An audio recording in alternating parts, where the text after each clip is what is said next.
Students, whatever homework is given to you, you have to submit it on the very next day between 8 am to 1 pm to the given WhatsApp number, and it is compulsory to submit your homework as your attendance will be marked on the basis of your submission. Good morning, dear students. Today we are going to do the part 2 of chapter 5, that is periodic classification of elements, standard 10th. In today's session we are going to learn about modern periodic table. In our previous lecture we have seen about the Mendeleev periodic table, its achievement, limitation and all those things. Now we are going to learn about the modern periodic table. Now see, modern periodic table was actually formed by taking the help of Mendeleev periodic table only. The basic difference, the main difference which was there between the Mendeleev periodic table and the modern periodic table, it was Mendeleev has arranged the elements in his periodic table in the increasing order of their atomic masses, whereas modern periodic table which was made by Henry Moseley, ठीक है, modern periodic table was made by scientist named Henry Moseley. He has arranged the element in his periodic table in the increasing order of atomic number, so that atomic mass word is replaced by atomic number in the modern periodic table, dear student. Okay, and whatever the modern periodic table is formed by Henry Moseley, that also periods and group, all the elements in the tables are differentiated into various periods and group, in which total 7 periods are there, that is horizontal rows, and 18 groups are there which are nothing but the vertical columns. That means if I show you the periodic table, that means this is your modern periodic table, dear students. So in this vertical columns are known as group, that is group 1, 2, 3, 4, 5, 6, 7, 8, 9, 10 and so on up to 18, and this horizontal rows are known as periods, that is 1, 2, 3, 4, 5, 6, 7 periods. Okay, now in this yellow colors are the metals, okay, this pink color are the metalloids, and above that this lighter yellow color is your non-metal, means this is the metalloids. मेटोलाइट्स के इस तरफ जो है वो सारे metals है, और मेटोलाइट्स के उस तरफ जो है वो सारे नॉन मेटल्स है. मेटोलाइट्स वो जिनके पास मेटल एंड नॉन मेटल दोनों प्रॉपर्टीज है. अब अलग से नीचे कुछ एलिमेंट्स रखे गए, they are the radioactive elements of the periodic table, dear students, but they are the member of this part only, because you can see. अब उसको मैं किससे से एक्सप्लेन करता हूँ, जस्ट पे the attention. In what happened in 9th standard we have learned about the electronic configuration. हमने ये वर्ड पढ़ा था इलेक्ट्रॉनिक कन्फिगरेशन, राइट, आपको याद हो तो, जिसमें हम किसी भी एलिमेंट की इलेक्ट्रॉनिक कन्फिगरेशन ऑर्बिट के फॉर्म में लिखते थे, and those orbit were K, L, M, N. ठीक है, यहां तक आपको पढ़ाया गया था, जिसके आगे और है O, P, Q. ठीक है, तो इन्हीं ऑर्बिट को अब पीरियड्स कहा जाएगा. क्या कहा जाएगा? पीरियड्स. और उनके अंदर जो नंबर ऑफ इलेक्ट्रॉन है वो कितने जाएंगे, तो फर्स्ट ऑर्बिट में 2 जाते थे, सेकंड में 8, थर्ड में भी 8. ठीक है, this is first, this is second, this is third, this is your fourth, this is your fifth, this is your sixth and this is your seventh orbit. तो first orbit में 2 electron, second orbit में 8, then third में 8, then 18, 18, 32, 32. तो हम इस तरह से electron arrange करते थे. पर हम क्यों अरेंज करते थे, उसका कारण क्या है? तो उसका कारण यहाँ मॉडर्न पीरियोडिक टेबल में दिया है. देखो डियर स्टूडेंट, फर्स्ट पीरियड की बात करें तो फर्स्ट पीरियड में सिर्फ हाइड्रोजन और हीलियम आते हैं. तो ज्यादा से ज्यादा कितने एलिमेंट हम फर्स्ट पीरियड में डाल सकते हैं? 2, इसलिए हमने 2 इलेक्ट्रॉन लिए, डियर स्टूडेंट्स. फिर सेकेंड और थर्ड में गिनो फ्रॉम लेफ्ट टू राइट, 1, 2, 3, 4, 5, 6, 7, 8. तो सेकेंड और थर्ड पीरियड ऑलमोस्ट सेम है, because in both the period maximum 8 element can accommodate. Second और third period maximum 8 electron accommodate कर सकता है, इसलिए हम सेकेंड और थर्ड पीरियड में सिर्फ 8 इलेक्ट्रॉन लिखते थे. फिर हम फोर्थ और फिफ्थ की बात करें, so from left to right if you count तो 18 ग्रुप्स है, तो 18 ग्रुप्स के लिए 18 एलिमेंट्स, इसलिए फिफ्थ और फोर्थ और फिफ्थ ग्रुप पीरियड्स के अंदर टोटल 18 एलिमेंट्स आते हैं, बिकॉज हम 18 से ज्यादा इलेक्ट्रॉन एकोमोडेट नहीं कर सकते। और 6 और 7 को longest period of the periodic table कहा जाता है, बिकॉज उसके अंदर टोटल 32 आते हैं। अब आप क्वेश्चन करोगे सर 32 कैसे आएंगे, अगर हम यहां से लेके यहां तक शुरू करेंगे तो 18 ही आएगा ना, बिकॉज 18 ग्रुप है, so you will be having 18 elements only. लेकिन नहीं, 32 एलिमेंट्स आते हैं। क्यों? Because just see to this thing, 6 period में ये जो है लैंथेनम 57 नंबर, उसके बाद देखो, उसके बाद हॉफिनियम दिया है जिसका एटॉमिक नंबर है 72, तो देखो 57 के बाद बीच के एलिमेंट गायब है, मिसिंग है, 72 है डायरेक्ट, तो वो मिसिंग एलिमेंट कहां है, तो देखो वो नीचे है, दैट इज 58 to 71। अब इसको प्लस करो तो 14 आएगा, सो 18 + 14 इक्वल टू 32 हो गया ना, clear. And this series is known as lanthanoid series. Similarly 7 period में एक्टेनॉइड्स, ठीक है, यानी एक्टिनियम 89 है, उसके बाद देखो सीधा 104 आया, तो बाकी के 14 एलिमेंट्स गए का, तो देखो नीचे है 92 से लेके 103 तक, and that series is known as actinoids. And दो whatever the elements are there in both the series, that is lanthanoids and actinoids, they are radioactive by nature. Now you can easily see whatever the elements are arranged in this periodic table, modern periodic table, they are in the increasing order of the atomic number. See, किसी को भी देख लो 3 4 5 6, ऊपर से नीचे जाओ तो वो भी इंक्रीजिंग ऑर्डर में ही है ना। So elements are arrange in the order of increasing order of the atomic number in the modern periodic table, dear students. Now so this is about the modern periodic table, okay, जिसके पास what are its peculiarity? First, the principle on which it was made was atomic number, that is properties of elements are periodic with their atomic number, not with atomic mass, which concept was given by Mendeleev. Then the modern periodic table is classified into 7 periods, that is horizontal rows, and 18 groups, that is vertical columns. Electronic configuration जो हम लिखते थे उसमें जो K, L, M, N, O, P, Q, R है, now they will resembles the period. अब उनको हम ऑर्बिट नहीं बोलेंगे, हम उनको पीरियड्स बोलेंगे, और इस तरह से हमको भी अरेंजमेंट करना है, ठीक है। Now so this is the detail information about the modern period table. Now the last topic of this chapter, dear students, जो आपको एग्जाम में पूछा जाएगा, दैट इज कि कोई भी मॉडर्न पीरियडिक टेबल है उसमें आप अगर आपको सपोज फॉर एग्जांपल मैंने लिख दिया 11, एटॉमिक नंबर इज 11, तो आपको एग्जाम में पूछेंगे कि अगर आपके एलिमेंट का एटॉमिक नंबर 11 है तो वो कौन से ग्रुप में आएगा, कौन से पीरियड में आएगा, और उसकी वैलेंसी क्या होगी वो फाइंड आउट करो। दैट इज उसका पीरियड क्या है वो फाइंड आउट करो, उसका ग्रुप क्या है वो फाइंड आउट करो, और उसकी वैलेंसी क्या होगी वो फाइंड आउट करो। This 3 we have to find out. तो कैसे फाइंड आउट करेंगे?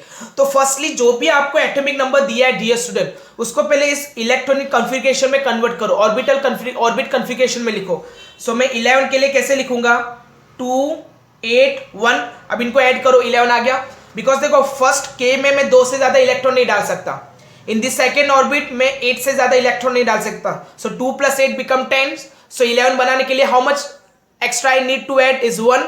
तो देखो थर्ड में 1 चला गया, that means K L M. तो देखो टोटल कितने ऑर्बिट्स हुए, 1 2 3। So period is equal to number of orbit,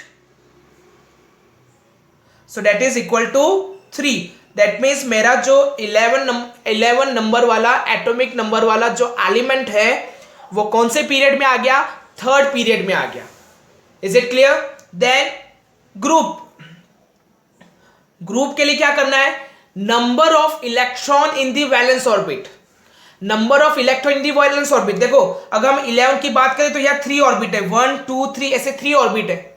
so out of this 3 orbit which one is your valence orbit, the orbit in which your last electron is residing. आपका last electron जिस orbit में होता है उसको valence orbit या outer most orbit या last orbit बोला जाता है। सो यहां वो कौन है, M is my outer most of valence orbit, because मेरा लास्ट इलेक्ट्रॉन उसके अंदर है। और जब आपके लास्ट इलेक्ट्रॉन में, ठीक है, फॉर दी 1 2 3 ग्रुप 3 पीरियड, ठीक है। पहले 3 पीरियड के लिए ये जो रूल है वो स्पेशली फर्स्ट 3 पीरियड्स के लिए ये डियर स्टूडेंट्स, यानी फर्स्ट 3 पीरियड्स में अगर आउटरमोस्ट ऑर्बिट में 1 इलेक्ट्रॉन हो, कितने इलेक्ट्रॉन है? 1 इलेक्ट्रॉन, तो आपका ग्रुप होगा फर्स्ट, आपका ग्रुप क्या होगा? फर्स्ट। अगर 2 इलेक्ट्रॉन्स है तो आपका ग्रुप होगा सेकंड। बस ये याद रखना है कि for the first 3 period, for the first, अगर आपका एलिमेंट फर्स्ट 3 पीरियड्स में है तो ग्रुप ढूंढने के लिए क्या रूल है? ग्रुप ढूंढने के लिए ये रूल है कि अगर उसके लास्ट ऑर्बिट में 1 इलेक्ट्रॉन है तो उसका ग्रुप हो जाएगा 1। अगर उसके लास्ट ऑर्बिट में 2 इलेक्ट्रॉन है तो उसका ग्रुप हो जाएगा 2। तो देखो यहां लास्ट ऑर्बिट में कितने इलेक्ट्रॉन है? कितने इलेक्ट्रॉन है? 1, इसलिए यहां ग्रुप क्या हो जाएगा? ठीक है, इस केस में आपका जो ग्रुप होगा वो कितना हो जाएगा? 1। So my element is in the first group. और लास्ट ऑर्बिट में जितने इलेक्ट्रॉन होंगे, अगर number of electron in the last orbit is less than 4, तो जितने इलेक्ट्रॉन होंगे that will be your valency, और मोर देन 4 हो तो उसको 8 में से माइनस करके आपको वैलेंसी ढूंढनी है। फॉर एग्जांपल इसकी बात करें तो यहां लास्ट ऑर्बिट में कितने इलेक्ट्रॉन है? 1, so my valency is also 1। Okay, आया समझ में डियर स्टूडेंट? कैसे फाइंड आउट किया? जब भी आपको based on the atomic number, अगर आपको आपके एलिमेंट की पोजीशन ढूंढनी है, यानी उसकी पीरियड क्या है, ग्रुप क्या है, वैलेंसी, तो इस तरह से ढूंढनी है। रूल क्या कहता है कि अगर आपने जो भी इलेक्ट्रॉनिक कन्फिगरेशन लिखा, इलेक्ट्रॉनिक कन्फिगरेशन के लिए आपने जितने भी ऑर्बिट यूज किए, तो जितने ऑर्बिट यूज किए that will be your period. तो मैंने यहाँ कितने ऑर्बिट यूज किए? 1 2 3, that is K L and M। तो मैंने 3 ऑर्बिट यूज किए, that's why my period is 3। मेरा पीरियड क्या बन जाएगा? 3। और फिर ग्रुप के लिए क्या याद रखना है कि अगर लास्ट ऑर्बिट में 1 या 2 इलेक्ट्रॉन है तो 1 इलेक्ट्रॉन के लिए फर्स्ट ग्रुप लिखोगे और 2 इलेक्ट्रॉन के लिए सेकंड ग्रुप लिखोगे। तो यहां कितने इलेक्ट्रॉन है? 1, that's why my group is 2। मेरा ग्रुप क्या हो जाएगा? 2। लेकिन ये रूल खाली, ठीक है, याद रहेगा, क्लियर? लेकिन अगर आपके लास्ट ऑर्बिट में मोर देन 2 इलेक्ट्रॉन है तो क्या करोगे? तो उसके लिए for one more example, suppose मैंने अब एटॉमिक नंबर ले लिया 17, ठीक है। अब 17 को मैं K L M में कैसे लिखूंगा? 2 8 7 ऐसे लिखूंगा। अब देखो यहां मैंने टोटल कितने ऑर्बिट यूज किए? 1 2 3, इसलिए मेरा जो पीरियड है वो क्या आ गया? 3rd। दैट मीन्स मेरा 17 नंबर वाला जो एलिमेंट है जिसका एटॉमिक नंबर 17 है वो कौन से पीरियड में? 3rd पीरियड में है, ठीक है। आप चेक करते रहो, चेक करो, आपके पास पीरियड टेबल है ना, उस पर चेक करते रहो कि 17 नंबर वाला जो है वो 3rd में आ रहा है कि नहीं। मैं लास्ट में आपको चेक करवाऊंगा, ठीक है। अब ग्रुप की बात करें तो यहां ग्रुप के लिए क्या करना है? जब भी लास्ट ऑर्बिट में 2 से ज्यादा इलेक्ट्रॉन हो, 2 से ज्यादा इलेक्ट्रॉन हो तो कंपलसरी +10 करना है, ठीक है। If electron in last orbit for 1 2 3 period, ये याद रखना खास, ठीक है। 1 2 3 पीरियड के लिए, ठीक है, इज मोर देन 2,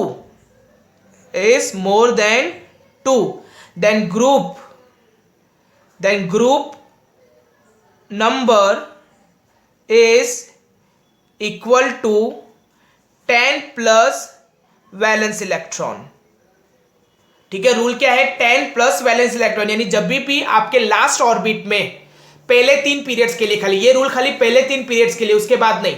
अगर फर्स्ट 3 पीरियड में लास्ट ऑर्बिट में इलेक्ट्रॉन 2 से ज्यादा हो तो ग्रुप ढूंढने के लिए आपको क्या करना है? 10 प्लस वैलेंस इलेक्ट्रॉन। तो यह वैलेंस इलेक्ट्रॉन कितने? और वैलेंस इलेक्ट्रॉन किसको बोलते हैं? लास्ट ऑर्बिट में जितने इलेक्ट्रॉन है वो वैलेंस इलेक्ट्रॉन। तो यहां मेरा लास्ट ऑर्बिट कौन है? 7, उसमें कितने इलेक्ट्रॉन है? 7। तो 10 प्लस 7 इज इक्वल टू 17। तो मेरा ग्रुप कौन सा आया? 17। क्या आया? 17। और वैलेंसी, फाइनली वैलेंसी, तो वैलेंसी की बात करें तो देखो लास्ट ऑर्बिट में जो नंबर ऑफ इलेक्ट्रॉन है वो 4 से ज्यादा है, तो 4 से ज्यादा इसलिए मुझे उसको 8 में से माइनस करना पड़ेगा। तो 8 - 7 इज इक्वल टू 1। सो मेरी वैलेंसी कितनी आ गई? 1, ठीक है। याद रहेगा डियर स्टूडेंट, मैंने क्या रूल सिखाया? अगर आप 1 2 3 पीरियड्स के लिए कर रहे हो तो उसमें पीरियड कैसे ढूंढेंगे? पीरियड के लिए जितने ऑर्बिट्स हैं वो आपका पीरियड। अगर आपने इलेक्ट्रॉन 3 ऑर्बिट्स में फिल किए तो आपका पीरियड हो जाएगा 3, अगर 4 में फिल किए तो आपका पीरियड हो जाएगा 4। लेकिन ग्रुप के लिए अलग अलग रूल है। फर्स्ट 3 पीरियड्स के लिए ग्रुप ढूंढने के रूल अलग हैं। अगर फर्स्ट 3 पीरियड के हिसाब से अगर आपका लास्ट ऑर्बिट जो है उसमें 1 इलेक्ट्रॉन है तो आपका ग्रुप होगा 1, 2 इलेक्ट्रॉन है तो आपका ग्रुप होगा 2, लेकिन 2 से ज्यादा इलेक्ट्रॉन है तो आपको कंपलसरी +10 करना है, पर खाली फर्स्ट 3 पीरियड्स के लिए। ये रूल खाली पीरियड 1, पीरियड 2 और पीरियड 3 पे ही लागू पड़ेगा। यानी अगर आपका एलिमेंट पीरियड 1, 2 या 3 में आता है और उस केस में उसके लास्ट ऑर्बिट में इलेक्ट्रॉन 2 से ज्यादा है तो ही +10 करना है, वरना नहीं करना है। चलो एक एग्जांपल देख लेते हैं उसके लिए। हाँ, उसके पहले वैलेंसी ढूंढने के लिए क्या याद रखना है कि लास्ट ऑर्बिट के जो इलेक्ट्रॉन्स होते हैं, ठीक है, लास्ट ऑर्बिट के जो इलेक्ट्रॉन्स होते हैं अगर वो 4 से कम है तो जितने इलेक्ट्रॉन उतनी वैलेंसी, लेकिन अगर 4 से ज्यादा है तो उसको कंपलसरी 8 में से माइनस करना है, और 8 में से माइनस करने पे जो आंसर आएगा वो आपकी वैलेंसी। ठीक है, चलो वन मोर, एक और ले लेते। जैसे मैंने अब ले लिया atomic number is equal to 23, तो इसके लिए मैं के एलिमेंट कैसे लिखूंगा? के एल एम एन की बात करूं तो 2 और 8 10, 10 और 8 18, 18 और 5 23, है ना? 2 + 8 10, 10 + 8 18, 18 + 5 23 आ गया। इसका टोटल इक्वल टू 23 आएगा ना? तो देखो मैंने यहाँ कितने ऑर्बिट यूज किए? 1 2 3 4 ऑर्बिट यूज किए। सो मेरा पीरियड क्या हो जाएगा? My period will be equal to 4th, यानी मेरा एलिमेंट 4th पीरियड में है जिसका एटॉमिक नंबर 23 है। और ग्रुप के लिए अब देखो यहां फर्स्ट 3 नहीं है, यहां जो टोटल पीरियड्स है वो 4 हो गए, यानी आपने 3rd पीरियड को क्रॉस कर दिया। और लास्ट ऑर्बिट में अभी इलेक्ट्रॉन 2 से ज्यादा है, तो 2 से ज्यादा है तो +10 नहीं करना है अब। क्यों? बिकॉज +10 कब करना है? जब आप फर्स्ट 3 पीरियड में हो। अगर आपके लास्ट ऑर्बिट में इलेक्ट्रॉन 2 से ज्यादा है और आप फर्स्ट 3 पीरियड में हो तो ही +10 करना है। यहां तो हम 4th पीरियड में आ चुके हैं ना, अभी तो हमारा पीरियड 4th है और इलेक्ट्रॉन भी 2 से ज्यादा है, तो इस बार +10 नहीं करना है। इस बार जितने इलेक्ट्रॉन उतना पीरियड। तो कितने इलेक्ट्रॉन है? 5, तो आपका ग्रुप भी हो जाएगा 5th। क्लियर? और वैलेंसी की बात करें तो उसको 8 में से माइनस करो। So 8 - 5 is equal to 3, like this. Okay, did you get this point, dear students? So this way you have to locate the position of your element, ठीक है, based on its atomic number in the periodic table। यानी आपको उसका group ढूंढना है, period ढूंढना है और वैलेंसी ढूंढनी है। ठीक है, clear? So dear student, here we finish our chapter. ठीक है, we have covered all the topic which are going to come in your exam, and I hope you understand each and every topic seriously. And now you have to practice this at your home for your exam. Okay, till then take care, bye bye.